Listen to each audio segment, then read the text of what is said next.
o Quinjão, tu lembra? Aonde? Ah, sensacionais, cantor de rap. Vida louca, Quinjão. Tem, velho. Tinha um aluno meu, toda hora ele chegava assim: aonde você vai desse jeito, João? Perdido na noia, mais bandidão. Pensando que tá bom, fumar droga e faragilha. Vai, se liga, vai, se liga. Olá, Home Studios. Sejam bem-vindos a mais uma aula de filosofia. Hoje nós vamos continuar falando sobre ciência e filosofia, qual a relação existente entre essas duas formas de conhecimento. Se vocês se lembram, algumas aulas passadas, o link está aí abaixo, nós começamos a falar sobre as várias formas que nós temos de conhecer o mundo, e a ciência é só uma dessas formas de conhecer o mundo. Não é a única, é uma forma que nós temos de conhecer essa realidade exuberante que o mundo nos oferece. Na segunda aula, que também está linkado aí embaixo, a gente falou especificamente sobre a racionalidade científica, ok? Mas é preciso entender o seguinte: todo trabalho é preciso de ser um trabalho crítico. Não podemos aceitar nada sem nenhum tipo de questionamento, não podemos aceitar nada sem nenhum tipo de reflexão. Fazer isso é dogmatismo, e a filosofia e a ciência não querem ser dogmáticas, ok? Se tem uma coisa que a filosofia nos ensina é o debate, é a discussão de ideias, ok? Não briguem, apenas conversem sobre os nossos perspectivas e pontos de vista diferentes. Então hoje nós vamos falar um pouquinho sobre quais são os limites da ciência. Será que a ciência é ilimitada? Será que o conhecimento que a ciência nos oferece é ilimitado? Acho que não. Ou sim? Bom, os limites da ciência. O conhecimento que a ciência pode nos oferecer é um conhecimento limitado. Por que é um conhecimento limitado? Desde a primeira aula eu tenho falado isso para vocês. É só uma forma de conhecer o mundo. Ciência, filosofia é outra forma, a arte é outra forma, a religião é outra forma. Então temos várias perspectivas. Tem pessoas que vão escolher uma visão mais científica da realidade, pessoas que vão escolher uma visão mais religiosa da realidade, por exemplo. E tá tudo bem. No final do dia a gente vai para casa, janta e dorme tranquilamente. A gente passa o dia conversando sobre isso, ok? Mas a própria ciência entende que ela tem limites. A própria ciência sabe que ela não diz a verdade com V maiúsculo sobre o mundo. Por quê? Eu vou explicar para vocês agora, tá? O mundo, tal como ele se apresenta para nós, a gente chama de fenômeno. A gente só vê o mundo através dos nossos sentidos: visão, tato, audição, paladar e olfato. Então, o mundo como se apresenta aos nossos sentidos, a gente chama de fenômeno. É a aparência, é o modo do mundo aparecer. Isso lá dos gregos, tá? Esses conceitos que a gente tem aqui. E o mundo em sua essência, a gente chama de númeno, que é o mundo que está atrás dos fenômenos. Existe, então, uma crença científica, né, de que a essência e a aparência não são iguais, de que o número e o fenômeno não são iguais. Por quê? Por que isso é importante? Porque se a aparência fosse o mundo real, para que a gente precisaria fazer ciência? Bastaria a gente abrir o olho e ver o mundo como ele é. Então, a crença de que a aparência esconde a essência do mundo, de que o fenômeno esconde a sua realidade, é o que faz os cientistas trabalharem, e assim também a filosofia, investigando isso que está por trás da aparência. Ok? Bom, espero que vocês tenham entendido esse ponto, porque ele é muito importante. Então, toda a história da filosofia é baseada lá na ideia de causalidade, como eu falei em vídeos anteriores, e na separação entre número e fenômeno. Existem alguns pensadores que vão dizer que o fenômeno é o mundo real, mas isso a gente explora em outro vídeo. Acompanhe os nossos vídeos que você vai adentrar nessas teorias também, mas hoje a gente vai explorar essa aqui, ok? Bom, se o mundo se apresenta para nós de alguma forma, passa pelos nossos sentidos, o fenômeno, o que vai acontecer? Nós pensamos sobre o mundo, nós temos a capacidade de refletir sobre o mundo. Nós, então, podemos formular teorias sobre o mundo.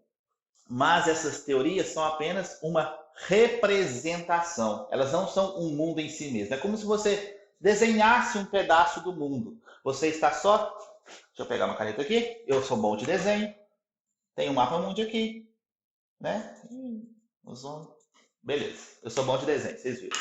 É só uma representação, é só uma imagem que nós podemos oferecer do mundo. A geografia oferece uma imagem do mundo. A história oferece outra imagem do mundo, a química, outra imagem, e tudo tal. Vocês entenderam Cada ciência oferece a sua imagem, a sua representação. Segundo o quê? Lembram? Na outra aula que a gente falou, também está linkada aí embaixo, método. Cada ciência tem um método de abordagem desse objeto, ok? Então, nós entendemos que uma teoria científica é uma representação. Não é falso, mas é apenas um pedaço que ela está representando. Ela não consegue representar o todo. Por quê? Nós somos limitados de duas formas, temporalmente e espacialmente. Espacialmente por quê? Porque eu não consigo sair do mundo e ver o mundo como um todo. Ah, professor, mas e se eu for um astronauta? Beleza, você pode ir para o espaço, você só vai ver um lado da Terra, você não vai ver o outro lado da Terra, você não vai ver de cima, você não vai ver de baixo. Você não consegue ver o mundo em sua totalidade. Você sempre está vendo uma perspectiva limitada pelo lugar que você ocupa no mundo, ok? Segunda limitação, temporal. Nós não vivemos eternamente. Nós nascemos e vamos morrer. Vou te dar um spoiler da sua vida. Você morrerá no final dela. Tem muito tempo ainda, mas no final todo mundo morre. Então, entre o tempo de nascença e o tempo de morrer, é o tempo que nós podemos conhecer o mundo. Antes de nascer, eu não sei como o mundo era. Depois que eu morrer, eu não sei como o mundo será. Então, nós temos essa limitação espacial, por um lado, e do outro lado, essa limitação temporal, ok? Tem mais coisas que explicam, né, essa limitação da ciência. Nós temos o senso comum, como a gente já conversou também, que é uma forma de conhecer o mundo. Esses dois conhecimentos são baseados no fenômeno, ok? A ciência transforma um pouco aquilo que o senso comum nos diz. O senso comum talvez seja o conhecimento mais antigo que nós temos e o mais importante, porque é a partir dele que a gente sobrevive. Porque ele nos oferece um conhecimento prático sobre a realidade. A gente pode transformar a realidade de forma instantânea. Eu sei transformar, eu sei mexer com uma ferramenta, eu sei manipular o fogo. Tudo isso faz parte desse senso comum. Eu sei fazer um chá que cura uma dor de barriga, uma dor de cabeça. São conhecimentos do senso comum que nos ajudam a sobreviver melhor. A ciência explica como é que funciona. O senso comum não explica, mas a ciência quer explicar como é que esses medicamentos, como é que essas ferramentas que a gente usa funciona. Mas o que é mais importante para a nossa sobrevivência é isso. A ciência, então, é uma representação teórica do nosso conhecimento, do nosso mundo. A ciência não é neutra, e eu preciso ter muito cuidado quando a gente fala nisso, porque existe uma ideia muito contemporânea nossa de que a ciência, o cientista, ele sempre está dizendo, ele sempre tem uma imparcialidade sobre o conhecimento, mas não é assim. A ciência, por exemplo, precisa de dinheiro para poder trabalhar. E, infelizmente, quem tem dinheiro? Vocês sabem. Quando as pessoas passam a investir em ciência, infelizmente a ciência não tem mais esse teor de neutralidade, por exemplo. Os estados começam a investir em ciência, são pesquisas que são feitas segundo algumas intenções.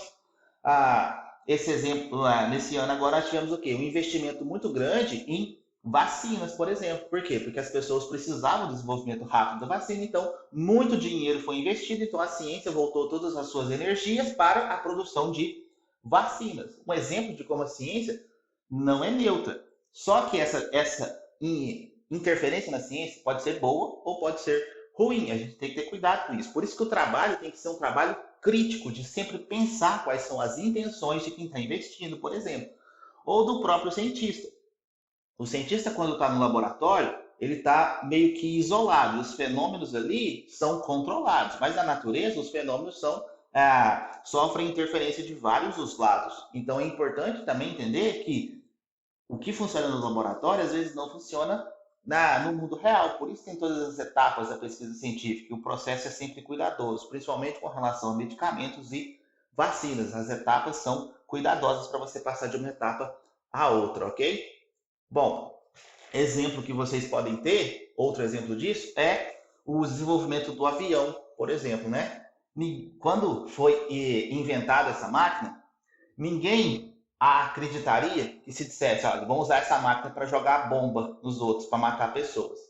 Essa pessoa não acreditaria nisso. Então, quando ela construiu isso, ela não tinha a intenção de que essa invenção fosse usada numa intenção ruim, ok? mas infelizmente nós seres humanos estragamos tudo e aí a gente estragou essa invenção e usou isso para coisas ruins, como matar pessoas, infelizmente. Então é preciso ter esse trabalho de crítica, entender quais são as intenções de quem está por trás disso.